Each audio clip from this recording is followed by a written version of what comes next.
Okay, switching gears. Newly indicted GOP Congressman George Santos remaining defiant as he's due back in court late next month. Santos pled not guilty to 13 federal charges, including wire fraud, money laundering, making false statements to Congress. The New York lawmaker says he has no plans to drop his re-election bid. Santos joins a slew of other lawmakers who were indicted while in office over the past 2 decades. Former House Majority Leader Tom DeLay famously resigned after being indicted for criminal conspiracy. Lawmakers' resignations usually waited until the legal proceedings played out. Senator Bob Menendez, who was charged with bribery and fraud in 2015, he stayed in office and is currently Senate Foreign Relations Committee chair. Want to bring in Andrew Cherkasky, who's a former federal prosecutor, for his take on this. Hey, Andrew, thanks for waking up with us. Appreciate it. Good morning. It's great to be with you.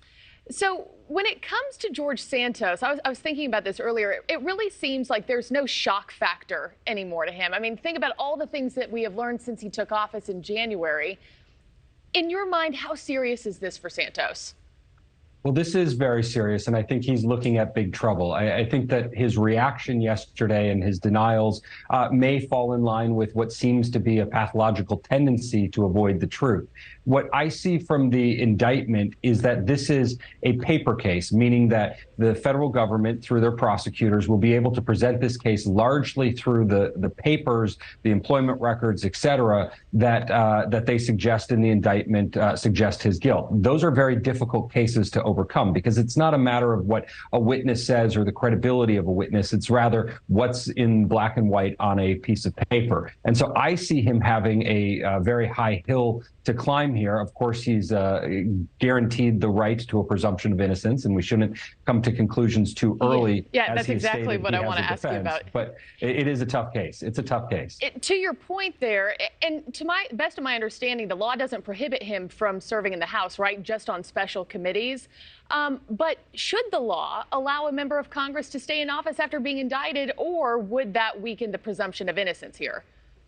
Well, I think that would weaken the presumption of innocence. That could be then a tool to get people out of the House or out of political positions simply by making the allegations. And we have to be very careful of that in our society. I'm a criminal defense lawyer at this point. As a former federal prosecutor, even then, you really have to respect the idea that innocence is a presumption until the time a jury comes back otherwise. I think you have to recognize that the House has the ability to expel him with 2/3 votes. So if there is enough intolerance from both parties, he can be kicked out of the House without regard for whether he's convicted criminally. And to that 2/3 vote point, I mean, do you see that happening?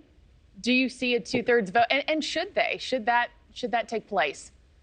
It's a big political question. I think ultimately the Republicans have to assess their tolerance for Santos and the potential that if it goes into a special election, they may lose a seat in the House. So right now, I think they're comfortable where it is.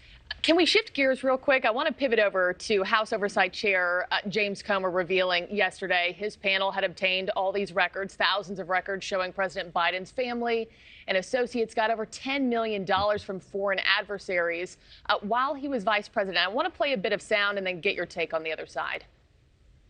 President Biden has claimed since the 2020 election that his family has not received money from China.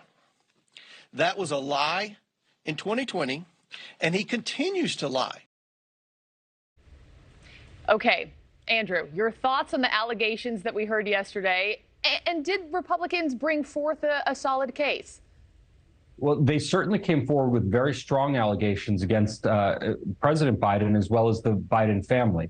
It is concerning to see allegations that money was flowing into Biden family members from people who seem to have, and foreign entities really, that seem to have very specific interests in political decisions that were at the hands of Joe Biden or that Joe Biden could have influenced. That idea is something that sets up the potential for an allegation of bribery under 18 U.S.C. 201. The problem is any sort of value given to a public official in return for an expectation or an execution of some sort of favor is illegal. It's called bribery. And so I think we have to follow that money trail. and the White House calling all of those allegations that we heard yesterday absolutely absurd. Andrew Cherkasky, thank you so much. Thank you for watching. Go to newsnationnow.com to find NewsNation on your television provider. And don't forget to click the red subscribe button below to get more of NewsNation's fact-driven, unbiased coverage.